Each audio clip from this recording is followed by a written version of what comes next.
I'm sitting here with Taylor Starch. We had a talk maybe a week or two ago. Have seen you post Achilles tendon stuff on social media, and I was like, "Oh, I wanna chat with you about tendons, and like kind of an unexpected talk for me because I didn't know you've dug so deep into these things. So, tell everyone who you are. Yeah. So what's up, everyone? For those of you who don't know, my name's Taylor. Most people just call me Starch. Been in kind of the strength and conditioning industry for a little bit now, so I've been around long enough to seem like I know everything, but we know how it works. That the more you know, the less you feel like you know. So I've been around for about 15 years. I'm an endurance athlete by nature, so I started off racing and training like with USA Cycling back in the day. Technically, I'm a strength coach by profession, but I've got a cooler name on LinkedIn. It's called Human Performance Subject Matter Expert, which makes me sound like so much cooler. And for the latter part of the past decade, I've been working alongside the Department of Defense, Air Force, Special Warfare, kind of helping them build their human performance program, strength and conditioning. And currently, I am a washed up endurance athlete who likes to act like I can run ultra marathons. I love mountain biking, all that stuff. Big dude, but also I'm a gym rat at heart, baby. There's nothing better than going, switching off your brain, getting mindless bro pump. So when it comes to strength and conditioning, I love it all. I love endurance training. I love mobility, kettlebells, barbells, you name it. And I've been lucky to have been doing this for almost 20 years now. Okay, so my I feel like anyone who gets obsessed with tendons probably does it because either they've had injuries or people they work with are just have a ton of injuries. So, what's your story? Why'd you start looking into it? Yeah, I think like anything, you go to school and then you're kind of like, okay, patellar tendon, Achilles tendon, IT band. You learn the names of them, and then you don't really care about them at all. And then you go do your thing, you train your athletes, and then as you start training people, you realize that almost everyone you train isn't a textbook. They're a disaster. It's like every single person, especially I work with a lot of guys and gals in the military, a lot of SF dudes, operators. And so you're picturing you're going to get this like Navy SEAL who is this just like unstoppable force, and they are. Um, but they also have patellar tendinopathy, Achilles issues. They've had it for 7 years, and then all of a sudden you run into, oh wait, like, and then you have to start learning how do I even deal with this? And like 20 years ago, we didn't really know much about tendons. I mean, back in the day, we had that good old what is it, the Alfredson protocol, where throw on a backpack and do like 100 eccentric reps every day, even to the point of like excruciating pain. But we didn't really know much. Fortunately, nowadays, like we actually have a growing like body of literature and evidence, and people are putting out so much good stuff about tendons. But I still think that it's kind of one of those situations when you're a strength coach, when you're an athlete. So I'm an endurance athlete myself. I love doing ultra marathons. Here in Arizona, so I run the Grand Canyon all the time. And you don't really care about it until it starts hurting on yourself. And especially once it starts hurting to the point where you do your normal bag of tricks and it doesn't work, right? And that's when you realize that we know a lot of stuff, especially in 2025, right? But we don't understand most of the things we know.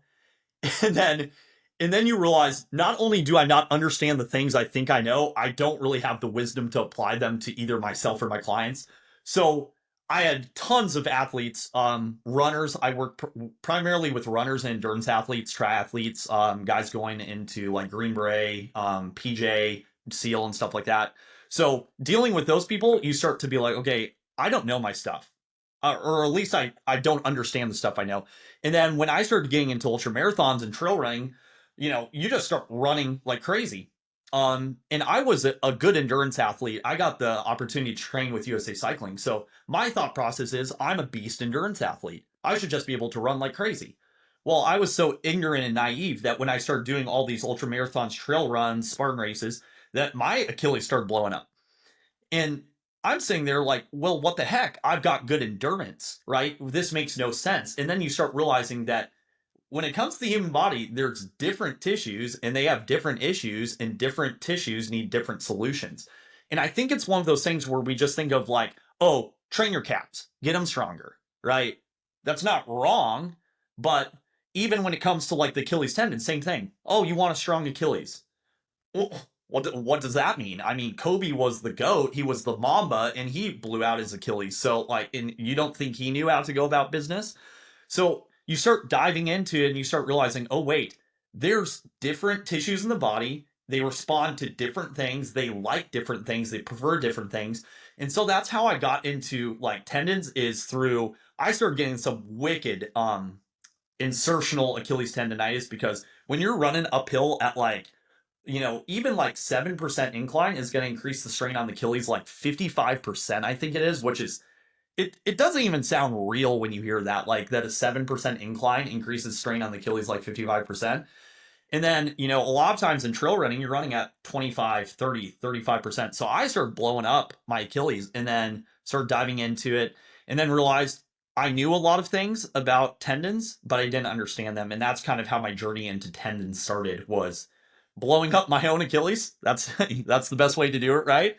And then almost every runner you deal with is dealing with primarily tendon issues since running is such a store and release activity, right? If you're running on the flat, about 80 to 85% of that's coming from tendons. So if you start working with runners, very quickly you realize most runners are getting connective tissue injuries or reactive strength injuries, and that forces you to see if you actually know your stuff, which I didn't at the time, and I'm slowly learning year by year. Mhm. Okay, we were talking before we got on here. You were talking about well variability, saying everything's coming back to variability. You have this case of like a trail runner versus like a road runner. One has variability, one doesn't. If they both acquire injuries, are you looking at them any differently? If it's like a tendon Yeah, injury? yeah, 100%. So I think that when we think about just tendons or just even structures, we think about one thing, right? Similar, like, oh, someone's glutes are weak.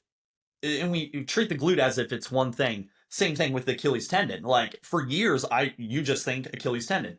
Then all of a sudden you look into the research, like some of the cadaver dissections. You're like, oh wait a second, the Achilles is not one thing; it's a lot of things.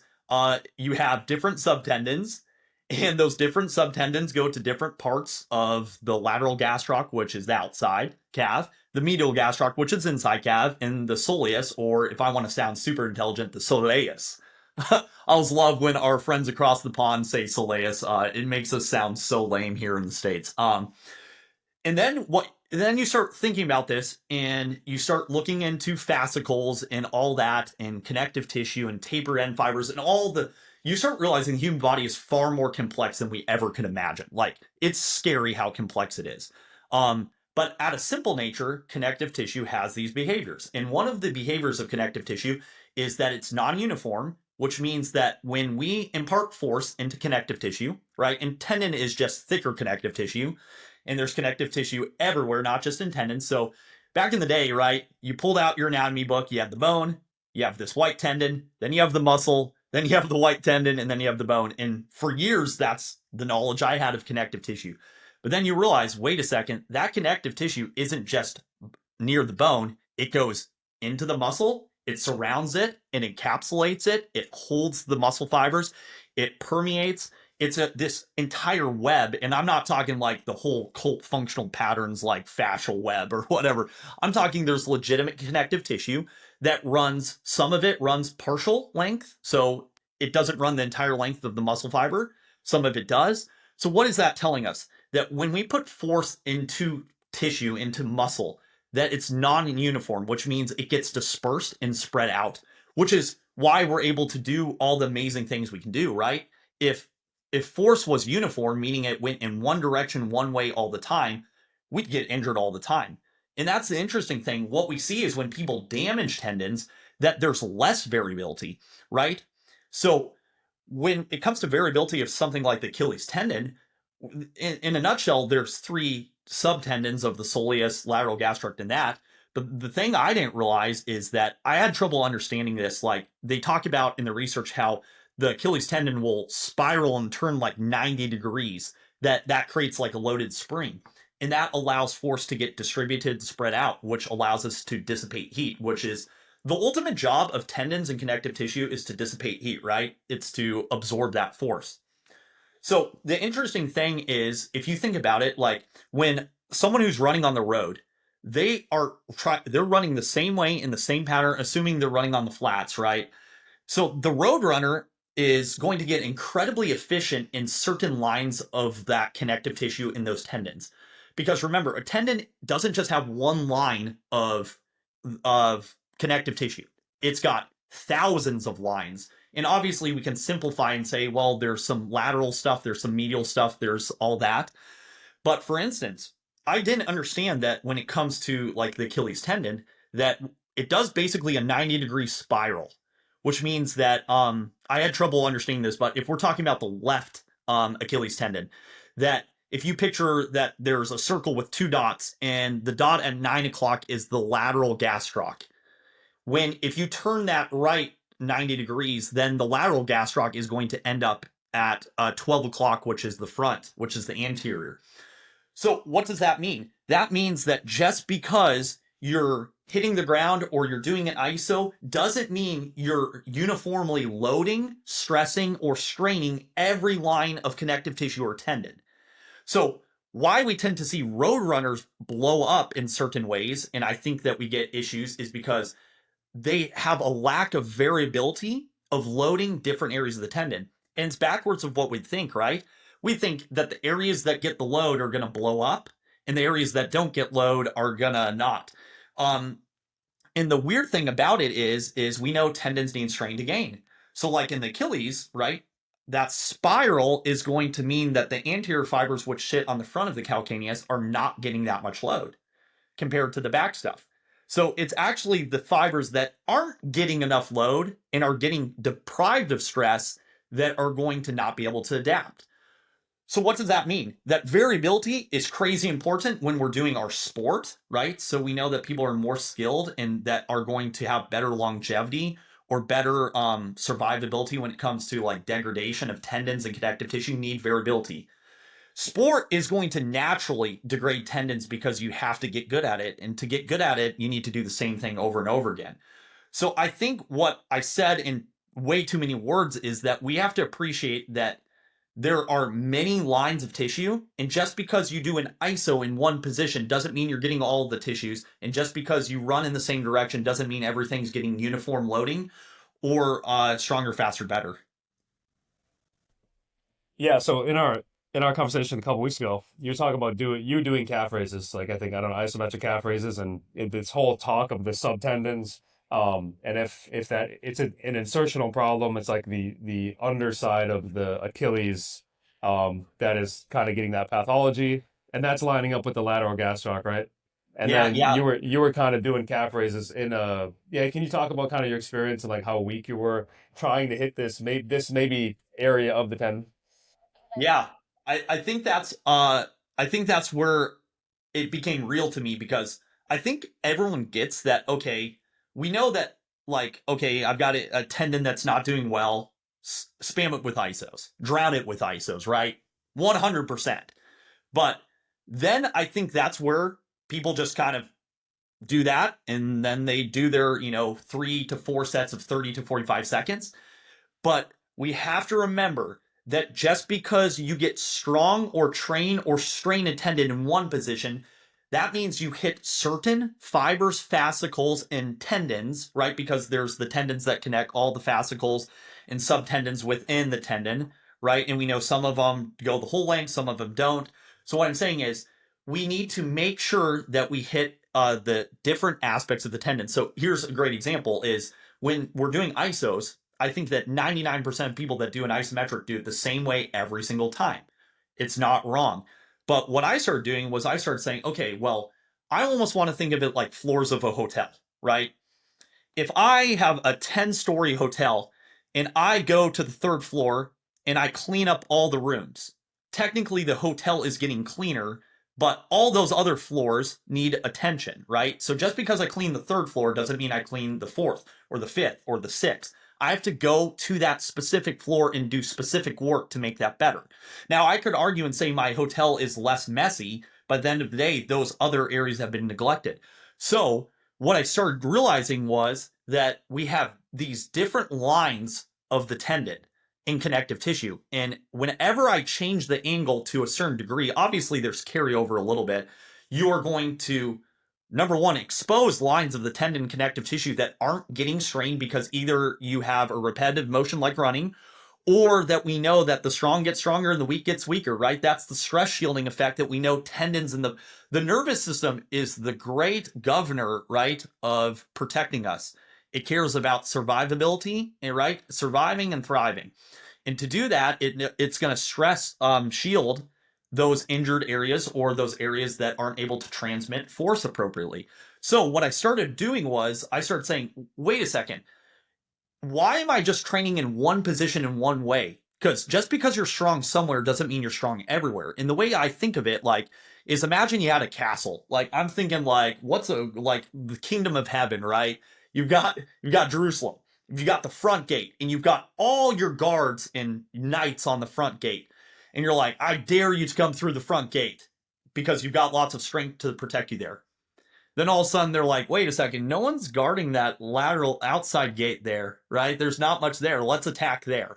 So now think of that like your ISOs and your connective tissue training. Just because you're slamming ISOs here and getting stronger, faster, better, that's freaking amazing. Pain might be coming down. You might be coming awesome. Then all of a sudden now we change and we add a 30-degree, maybe a tibial external rotation or 30-degree internal rotation. Now we've changed which fibers are at length and which fibers aren't at length and which, so we've completely changed which fibers are experiencing more length and more strain. Then all of a sudden it's like, oh, you might be able to do 150 pounds straight on. You go at tibial external rotation, done so. And then you realize, wait a second, I've been putting all my army, all my knights, all my warriors at the front gate, and the rear gate, the left gate, the right gate was completely exposed and vulnerable, right? And that's where I think we get caught up in just training these linear lines, these positions, and it's not wrong. But I'm talking like this is the diversity that we need in our training to understand that, like floors of a hotel, don't just clean the third floor and call it good, right? You need to go to every floor like mother freaking John Wick and clear each one of those floors out, right? Think of like a John Wick sequence where he starts at the top floor, fights his way to the next floor, fights his way to the next floor, fights his way to the next floor. That's a dumb example, but if you think of John Wick just tearing through people in a hotel, that's what we need to do in our connective tissue training, where we're trying to hit different levels of the connective tissue because each one might present different issues or have different lengths. And so now think, okay, maybe we do isos with our toe forward. Now we do them toe out, toe in. And the bodybuilders knew that instinctively back in the day that, oh, well, we should go toe out and toe in to hit different parts of the muscle. So bodybuilders like Schwarzenegger, Tom Platz, all of them understood that from building the muscle. I think we need to steal that concept in terms of building the tendon and building the connective tissue, that we need to change the angle. So maybe that we do isos where you start with your foot under your hip, and then each week, instead of adding load, you move your leg further back into a false step. Because we know tendons need what? More strain to gain. And just because I'm strong in one position doesn't mean I'm strong in that. So I'm not saying that if we do enough isos, we can prevent the Aaron Rodgers or anything like that or the Kirk Cousins. But show me a single person who is doing isos that week by week is putting their leg further behind them, or now they're putting it on a slant board and further behind them, or now they're putting on a slant board and adding a bit of E version to change the angle. I don't see it anywhere, and I think that's because we know that isos work, but we don't understand isos and we don't understand connective tissue training because we get caught up training the same positions over and over again. And just like if you were guarding a castle, it doesn't matter how many dudes or people you have at the front gate. If the back one's exposed, you're going to get attacked and overwhelmed there. So if we take an exact like 5 sets of 45 seconds, let's say for tendon rehab, all the same angle, slight dorsiflexion, toe straight, whatever. How would you do it differently, or how have you been doing it differently? I guess you covered it there, but the Yeah, exact, the exact. well, I think there's so many ways. So I mean, the research is kind of we start to think that we know the answer, right? Where it's like, okay, tendons need heavy loads, right? So something maybe like the Berlin protocol or something like that, where it almost feels like you're going to snap city the tendon.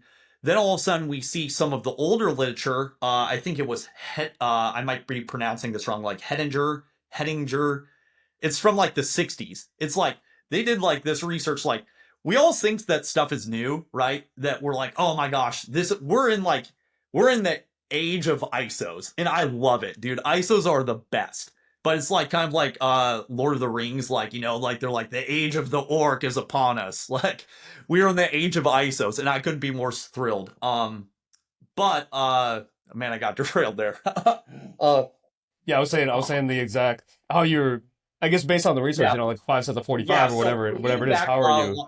yeah, even back like 50 years ago, right? They looked at like what was the minimal effective dose for like connective tissue tendon, and they showed that you could go as low as like 30% of MVC, right? Now they had the sweet spot as like 60 to 80%, right? And I know a lot of people like Alex Netera out of Australia would say that 80% represents about a 30-second, right, duration ISO. I know that people are going to argue about the numbers. I think that's pointless. So a way that I think about it is almost I steal a concept from endurance training is I think we get caught up in saying, should I do my ISOs heavy for 3 to 5 seconds for cluster sets? Should I do 2 minute ISOs? Obviously, we know that certain things work well. Obviously, if someone's in pain versus that. But I like to think of two things when it comes to connective tissue is low intensity durability and high intensity repeatability. Now, that's a concept from the world of endurance training when it comes to cardio. And I actually think it applies decently well to preparing connective tissue. So let's look at the first one low intensity durability. That's just the ability to endure without an increase in physiological cost. Now, that is the infamous zone 2 argument from the endurance world. Even if you're not into endurance training, you see everyone posting, oh, I'm doing my zone 2 low intensity, build a big base. What's the whole point? Is that the bigger the base, the higher the peak, right? Because the peak is directly proportional to the width of the base. That's mathematical, but that's also cardiovascular training in a nutshell, right? Is you want to build a big base.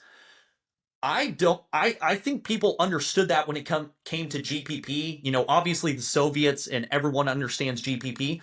But when people think of GPP, often people are thinking exercises, not GPP in terms of tissue specific adaptations or behaviors. So, what I mean by that is when I think about connective tissue training, the bigger the base, the higher the peak. So, to me, one of the things that is super important throughout the week is high volume, low intensity durability, which means tons of inputs. Obviously, this is something that I know you throw down in your protocols and people understand. Oh, well, connective tissue responds differently than muscle. So it, you know, there's that 6 to 8 hour window where it can take another stimulus. It can take another stimulus. It can take another stimulus.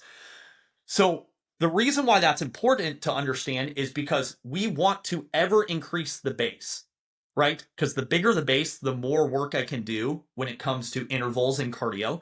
But the bigger my connective tissue base is in terms of, I know they're going to call it connective tissue architecture, is the fancy word for it.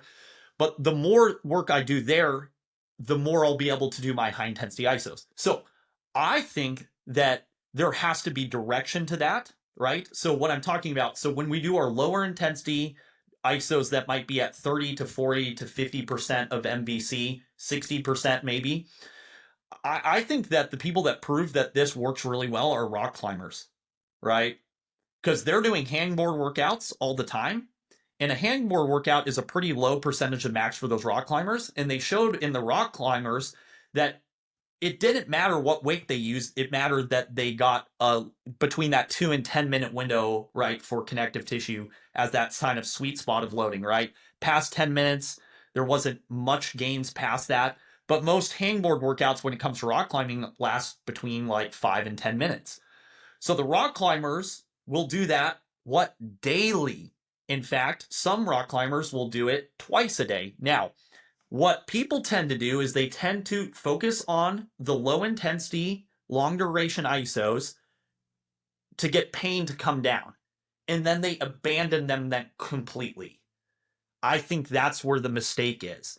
Because that would be the same as if I had a pro endurance athlete, an ultra marathoner, marathon, or triathlete, they doing all this low intensity base work, then they start doing intervals, and then they just stop doing base work. you never stop doing base work. You never stop building your base bigger. And the truth is, the more high intensity work you do, the faster degradation we're going to get of the base, right? And the more sport you do, what's going to beat you up more than anything? Life, because we're mother freaking humans, and sport, right? Welcome to the show, baby. So, in endurance training, we understand the base must continually be built because it's eroding the more you do of your sport and the more you do high intensity. So I think we need to steal a strategy from weightlifting in Westside, which is in the Bulgarian method, which was back when they were doing the Olympic weightlifting, they were maxing out multiple times a day. And Westside would max out frequently, right, throughout the week. But that was for the particular lift. I think that connective tissue and the research in the literature shows that connective tissue can be constantly trained throughout the week. So for me, low intensity durability is something that people will do for 2 to 4 weeks. It should never leave the program. It should always be there. In fact, I think you need to spend almost all your volume building that base ever wider and ever bigger. Now, high intensity repeatability is the stuff that I know is really catching on right now, and it's just like intervals, right? When you start doing intervals, right, you're going to see improvements very quickly week to week. So that would be your ISOs where you're at 80%, 90%, and all that. But what's the goal of intervals is to constantly be able to repeat efforts above a critical point. Now that's called critical, right? Critical power is what's called in the endurance world, but I view it the same way. So now let's think about this in terms of a runner or a basketball player. We know that there's certain movements that are more strain on the tendon. That might be because they're in they're in a lot of dorsiflexion. Maybe it's that they're doing a false step. So I want you to think high intensity repeatability is the ability to repeat very intense efforts in cardio. Now I want you to think the goal of high intensity isometrics is so that your tissue can sustain that over and over and over again. So the interesting thing is people are thinking in terms of, oh, I'm just going to do, 5 sets of 4 seconds on, 4 seconds off. That's great. Have you ever thought about building up to the point where you could do 30 sets of 4 seconds on, 4 seconds off? Because what we want to do is we want to extend out the ability to do that high intensity effort for over and over and over again, right? Because most sports aren't just strength, right? Which would be like a high jump, right?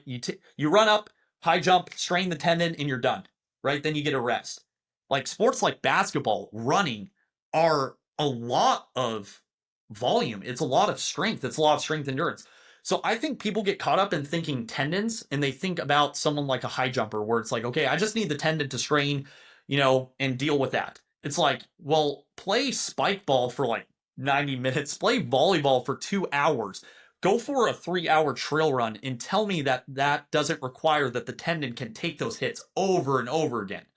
So when I think of how do we prepare the tissue, we need to think that we're building the base ever bigger. The bigger the base, the higher the peak. The more I do down here, the more I can do up here. But the problem is people view the low intensity work as just get out of pain and then, okay, move on to heavy, slow resistance and isotonics, which is not wrong. Not wrong at all.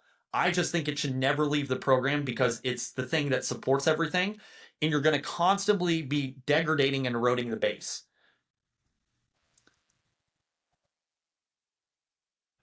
You're talking about that high jumper. And I think it was Karin Silvernagle I talked to. She talked about Achilles tendon issues, and it was like she had this category of overuse. It was overuse, and that's like the I don't know, the marathon runner overuse. But then it was like, what about the sprinter? Like, you know what I'm saying? They're straining it so much, but a short period of time. And then the marathon runner is straining it a bit, but like they're doing it for a long period of time. So I forget her exact terms now. I had it in my head. Overuse versus like overstrain, maybe, or over intensity. You know what I'm saying? So like Well, the yeah. yeah, go ahead. Yeah, so I'm wondering if you look at these things differently, like if a marathon runner gets Achilles tendinopathy or a sprinter gets Achilles tendinopathy, what was maybe in your head maybe the culprit behind that? Was it the same thing or is it not? Well, That's a freaking good question. This is the mystery is like, how can someone like, Kobe Bryant or whatever, or Clay Thompson, they jump in all these weird positions a million times and then finally goes. Um, I think that tendons can it's almost like training for hypertrophy, right? So I'll bring this back in a second.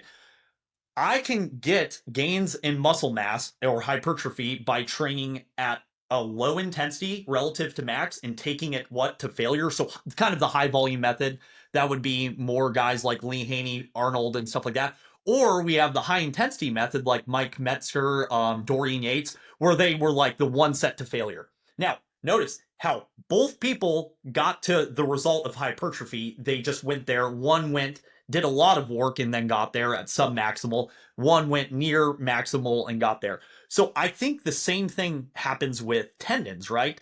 That we see that like the endurance athletes, like the runners and the marathon runners, it doesn't make sense to me, right? You're talking some people that run 100-mile ultra marathon, they're doing like 20, 30,000 feet of vertical gain, right? And so think about that example I talked about in the beginning, like a 7% slope is straining the Achilles 55% more.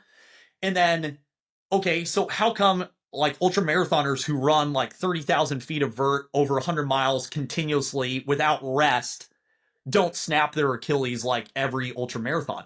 And it's because it's such, even though the strain is there, it's such a sub, like it's compared to the max. I mean, the max strain like would be like, I impact the ground and point 0.8, what is Hussein Bolt, 80 milliseconds was on the ground, right? Maybe uphill on a single leg forward hop. I don't even know what would be the most strain on a tendon. Maybe that video I sent you of what was it, the parkour on that Chinese mountain. That was the most ludicrous thing I've ever seen in my life, where they're going down like the entire mountain parkouring. Like that should blow up your tendon too. But I think that it's such a low percentage of what is theoretical max, because tendons just, I think we know that tendons can do amazing things. I think we don't understand how much load they can really absorb. And that's because we have so many options of how to absorb it. And I think also in the trail running world is because you get that variability, so you're always straining different parts of the tendon too. So I think it's like hypertrophy, that you can have a sprinter get injured in a marathon runner, even though you got the sprinter doing it for 10 seconds, the ultra marathoner going for 100 miles. I think it's just like hypertrophy. You can get to Rome, you're just taking two different ways. Yeah, yeah. I think it came to me. I think she said overuse in the marathon runner and then overload in the like one-off event person, you know? But in both cases, you're going to have suboptimal connective tissue architecture. Like it always comes down to that, because like the one thing we do know is that connective tissue has certain behaviors that are predictable, right? So I know the big thing now with pro sports teams is they're going to take like an ultrasound or like a UC scan of the tendon. That's freaking phenomenal. Like, but let's think about almost everyone listening to this podcast, or just most people. Like, you don't have access to that. Even if you do, like trying to get players in to scan that. So like that's like an external like lagging indicator of like connective tissue behavior, because reactive strength is what everyone's obsessed with when it comes to like, oh, how do we know someone's gonna like jack their Achilles or jack their patellar tendon? So we'll pull out like force plates, right? And everyone will do jump testing, and then they'll be like, oh, their RSI index is off.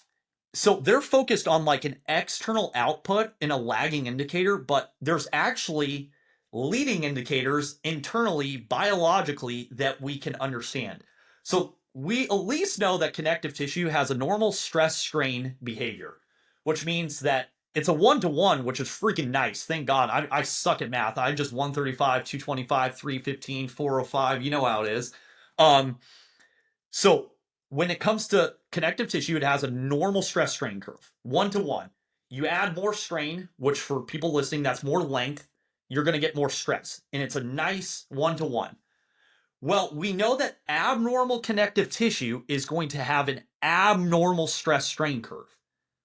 What does that mean? That means instead of this nice escalator, like of tension. So tension strain, meaning as I head further into length or I head further to end range, I should have this nice increase in stress or strain on the tendon, right? Or the connective tissue, right? When we have abnormal connective tissue, we are going to experience abnormal stress for the same amount of length. That's a fancy way of saying I want you to think about like an escalator out like the mall or stuff where it's going up nice and smooth, nice and smooth. Now I want you to picture you take that same connective tissue and because of fibrosis, because of damage, because of I only load this line of the tissue and I don't have variability in my training and variability in sport. And remember, sport, you're just trying to crush, you're just trying to win games. So sport is about it's about demonstration, not about adaptation. Training is about adaptation, right? So that's where we need to make sure that we're getting the variability in. If we have the variability in training, we'll be able to express that in our sport, right? So when I have abnormal connective tissue, whether it's a sprinter or a marathon runner, or I've got like an operator who's rucking 20 miles, we're going to see now an elevator where that stress skyrockets for the same amount of length. So let's think about what that means. That means they're experiencing significantly more stress for the same amount of strain or length that they should. That's a problem because that means when we do normal stuff or we do, that's where someone's running like freaking Dre Greenlaw or Deshaun Watson. They're not doing anything crazy and the Achilles tendon just blows, right? So there might be numerous factors that are come into play, right? Genetics. We know there's the different subtypes of how the Achilles spirals. We actually even know that there's these. Have you heard about the piezo channels, the piezo ion channels before? The subtypes. Yes, yeah, but I think I might be off.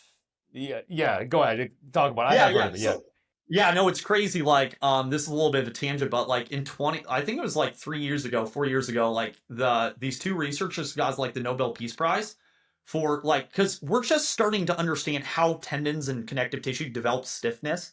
Like every single person on the internet will say, "Oh, we want stiff tendons," but I don't. We're still understanding what that means. But like, I think it was like 4 years ago that like the Nobel Peace Prize was a couple guys like researched and they found these piezo like ion channels in the tendons that are basically mechanosensitive. And when there was the sliding of the tendons and fascicles, that shear stress opens up those channels and basically upregulates some enzymes that are responsible for linking collagen together, which is freaking awesome. Now, the crazy thing about that is there's variations of those piezo channels. And like, if you have a certain variation, I think that your like tendons are like 30% stiffer and you can jump higher. And it's even crazy too. Apparently those channels like prevent like malaria from killing you to a certain degree. Or it's like that's when you realize we don't know as much as we think we know about this stuff.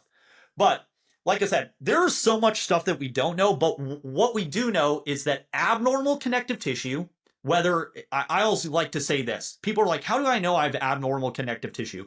If it's shitty, tight, or doesn't feel all right, right? That's a silly thing because most people don't speak our language. And if I say connective tissue strain, stiffness, you and I are like nerding out. And everyone listening to this podcast is like, they get all excited. When I talk to normal people, they just don't have any concept of that. So when stuff feels abnormally tight, when it's not right, that's the Christian McCaffrey. Did you see like Christian McCaffrey for weeks in training camp was like, my Achilles doesn't feel right. They didn't do UC scans, but that right there is a leading indicator that they should have checked to see if the stress strain curve of his connective tissue was normal or abnormal. How do we do that? We have to take the tissue to length. Now that can be done, that should be done passively, right? Because we're trying to assess the passive mechanics. But obviously you want to check actively too as well. But when I have that abnormal stress strain curve, we know we have abnormal connective tissue. What does that mean? It's disorganized, it's shitty, it's tight, it's not all right. And now we're going to have abnormal force transmission. Abnormal force transmission means we have less variability, we have more uniformity, which sounds like a good thing, but it's actually bad because we're not spreading the force out and dissipating it. Then the strong stuff gets stronger, the weak stuff gets weaker, and then it's like the chicken or egg. Does the strong stuff break because it's doing all the work, or is it the weak stuff that slowly degrades, atrophies, and that's the stuff that goes? And the answer is, I think it's a little bit of both, and I'm sure it depends on the person. So we can look for that in training. We can train that quality. So in your training, you can look for that abnormal stress strain curve in certain positions. Now, once again, I said it has to be, we have to assess that. We have to train that at length, right? Which is, you can't assess that at shortness because we need that passive tension and that passive length tension relationship of connective tissue to show up. But that's so important. So I'm not saying that we could have done isos and stopped Christian McCaffrey's Achilles issues, but he started feeling abnormal connective tissue. Now, he said it didn't feel all right. That's a signal saying his central nervous system, which is all about what? Surviving, right? Senses via the mechanoreceptors there is abnormal stress strain curve, meaning if I put stress into this tissue, it is going to exceed the normal stress strain curve. So then his nervous system gives him a perception or a tissue resonance of this is not right. And then what starts happening? You start loading it less, and then we get the stress shielding, we get the fear, we get the psychology, and all that above. So it's super important to understand that behavior of connective tissue because we can look for it in training, we can train it, and we can improve it. And if we know we're improving those behaviors, that's the low intensity durability at the bottom. You always need to be training for connective tissue architecture and making sure that we normalize those abnormal stress strain curves. And they're all over the body. Just because I train here doesn't mean that my connective tissue out here is doing okay. And I think that's frustrating to people because they're like, well, I just, what's the squat hinge push pull today? There's nothing wrong with that. But I think that we're naive to think that if I do a simple, calf iso in one position, that I get all the different lines. Okay. Yeah, and I'm trying to think now when you talk about this architecture kind of being messed up. I recently talked to Peter Mallearis, and he kind of had two camps he was looking at. He was looking at the Keith Barr thing with the stress relaxation, how you have like the area of pathology, and if you hold an isometric, you get the stress relaxation, get the load in that area. But then you also have the fluid that like maybe a more acute tendon pain like just fills with fluid and that hurts, and then you could just squeeze out the fluid and like get a normalization. How are you looking at restoring the architecture to something normal so that there's a normal stress strain? Is it like graded isometrics or what? Yeah, oh yeah, freaking. I think this is where we're realizing that. I mean, it's crazy. So like we definitely need more research. And research will always come around 20 years later to tell us what we're doing is working, right? I think Charlie Francis said that. I love that quote where he's like, "Research just tells me what I've been doing is already working." And I'm like, I love that. Like when you look in like in the literature or the evidence base for like what do we do to this, it's really not there, especially when it comes to insertional Achilles. 90% of it is like, okay, here's what you do for surgery, here's the outcomes, whether you have like, oh, if you have like Haglund's deformity, which is a bone deformity which can impact insertional Achilles. On a side note, by the way, when I hear Haglund's deformity, it makes me think of Hagrid, so it's like, you're a wizard, Harry. um Side note. Um, but like all the research is basically like, hey, do eccentrics work? And I even think their eccentric protocols don't make any sense. Like I'm a gym rat and I've never done 4 by 25 eccentrics twice a day for like a month straight. And it just doesn't even make, I'm like, what are you guys doing? Like there's a difference between emphasizing an eccentric and performing one. So all the research on eccentrics, while I like it and it shows that it can have benefits, I think it's just garbage. It's like no one is doing 4 by 25 eccentrics with a backpack off the side of that and then going, so the research when it comes to Achilles is basically like, okay, shockwave therapy and do the eccentrics. It's like there's nothing out there that it's literally like that. I'm like, okay, that's not wrong. Basically, it's like, okay, if you do something and if you do more than one thing, it's probably better than nothing. Okay, well, cool. That's not helpful. So I think that we got to think about it at multiple layers. Is we know that when it comes to influencing behaviors at length, we need to train at length. Now, that sounds simple. It's a little bit harder with this assertional Achilles because that's the problem is you can't get into that dorsiflexion because of the compression. But we have to be at length to start influencing those behaviors. And then the whole point is we have kind of three ways we can go about business when it comes to connective tissue. And I know there's more. We can change the load, which you could argue is an intensity game, right? And like I said, stop. We need to stop playing the game whether we do high intensity or low intensity. That would be saying, should I go for easy runs or should I do intervals? Are both like both? So we can affect the load, which is intensity, right? We have the duration, right, which we can consider as volume. So we have length, load, and time are the big three when it comes to connective tissue. We want to train at length. Now, if we can't get into length because like an insertional issue, obviously start outside of length and head your way there. But the problem is people aren't constantly chasing more and more length. They're just holding the isos until pain goes away. That's not wrong. We don't want to be in pain. If we're in pain, we can't load as much.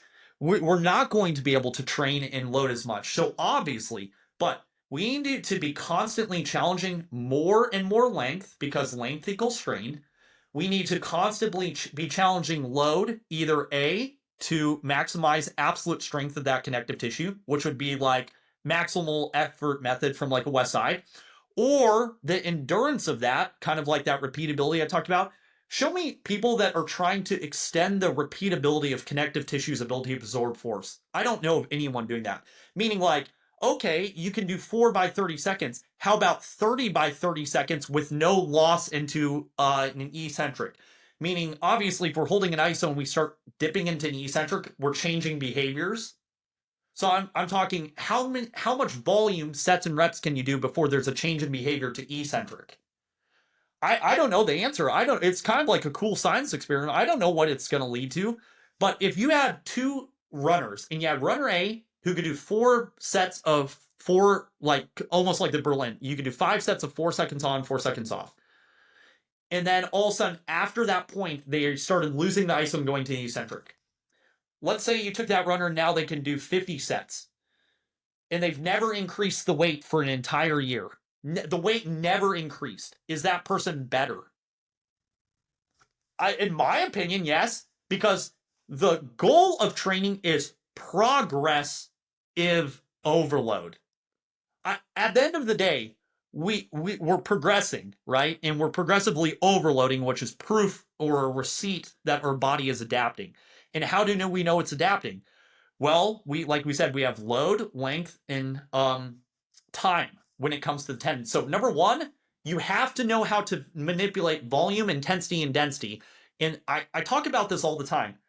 Lots of people know exercises for certain areas. Okay, oh, I've got knee issues. I'm going to hit my leg extension isos. Freaking phenomenal.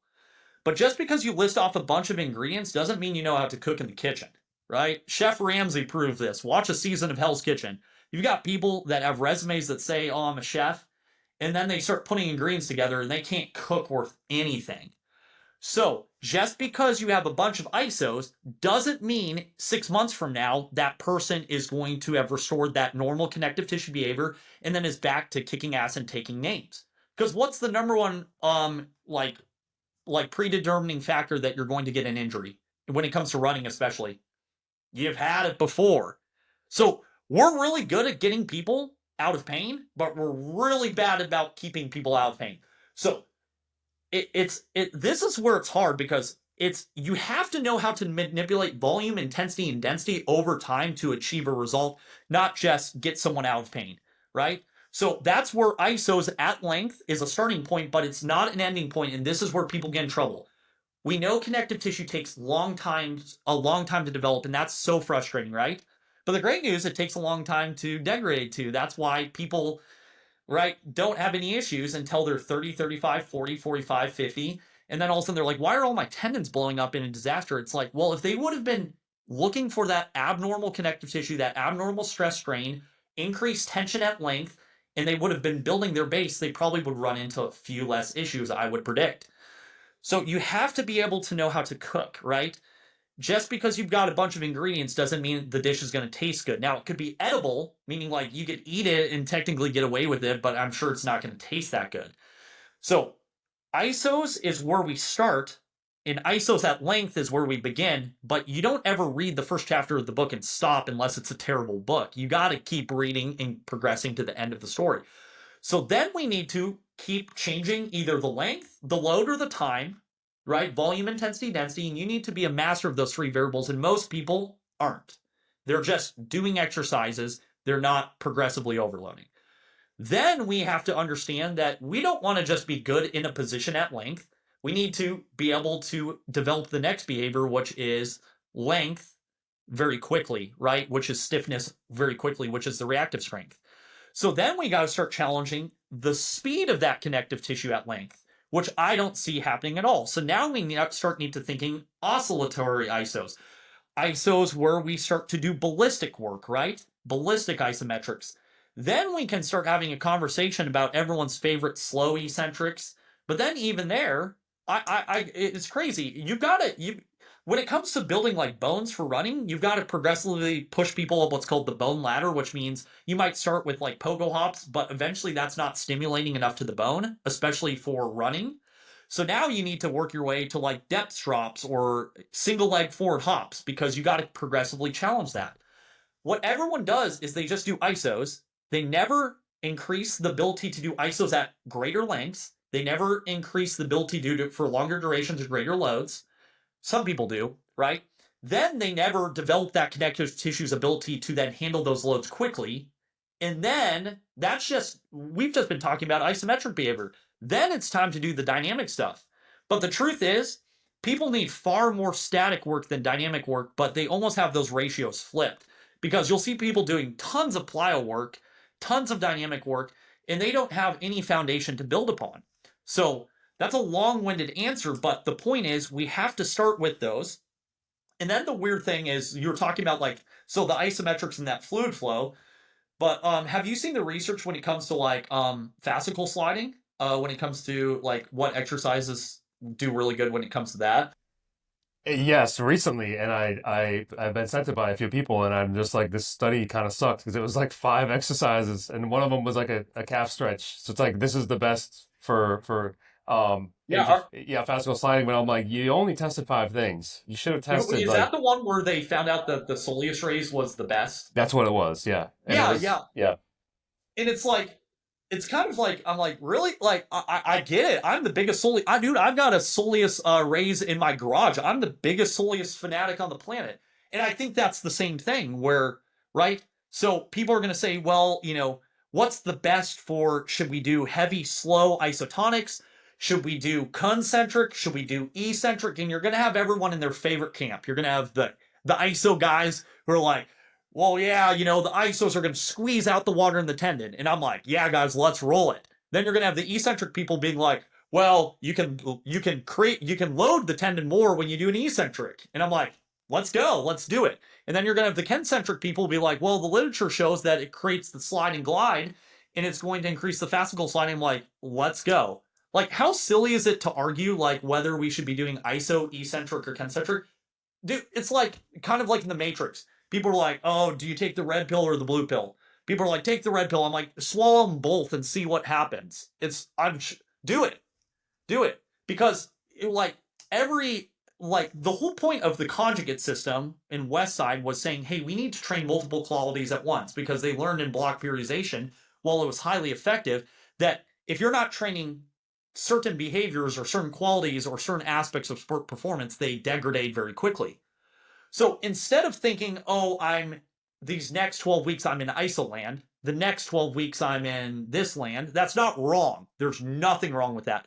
You should be saying, how am I training multiple behaviors a week? Because each one is training different qualities, different tissues, and what the muscle might like, the tendon's like, oh man, I don't really care. Like I picture like connective tissue as like homebodies or recluses.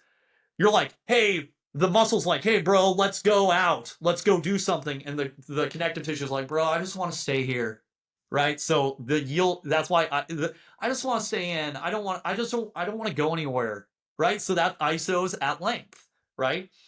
And then the muscle's like, I just want to go somewhere. I just want to move, or I've been staying at home all day. I just want to move. So that's why we know that when you're moving or isotonic, that yes, it is creating stiffness in the tendon, but also that's a muscle. Like, I don't think you would ever develop that strong of connective tissue, because here's the deal. When we're moving, we don't get to pick where the load's going. Have you ever, I'm going to sound like the biggest boomer right now. Have you ever, Price is Right?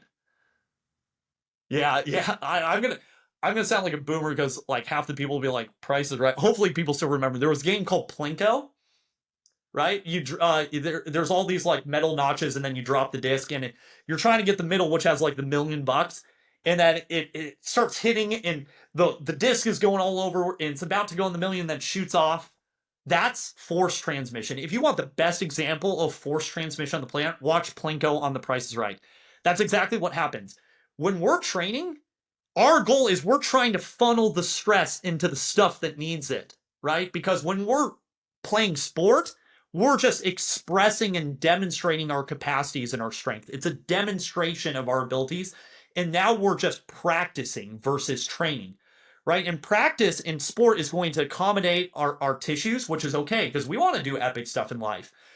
But when it comes to force, right? When we're doing something quick and we're moving, we don't get to pick where force goes. So it's like Plinko. You're like, I want that $1,000,000. You drop it in, and it's like, and you're like, you think you're going to get it, and then shoots off into another line of tissue. So that's why we have to hold positions, because that's why plyometrics. This is just my take. I might be wrong. This is why plyometrics, I think, don't increase tendon stiffness or structural or morphological changes, is because it happens so quick that force is just going to go where it goes. That's the dynamic system, right? The human body is a nonlinear dynamic system that's non-uniform in its force transmission and dissipation. So if we're moving quick, it's going to be more a top-down behavior of the central nervous system, removing inhibitions to be able to just let the fascicles pull and gear, which is where I think people get in trouble, because people are having all these tendon issues and they're doing nervous system style training or muscular dominant training in an attempt to fix a connective tissue issue.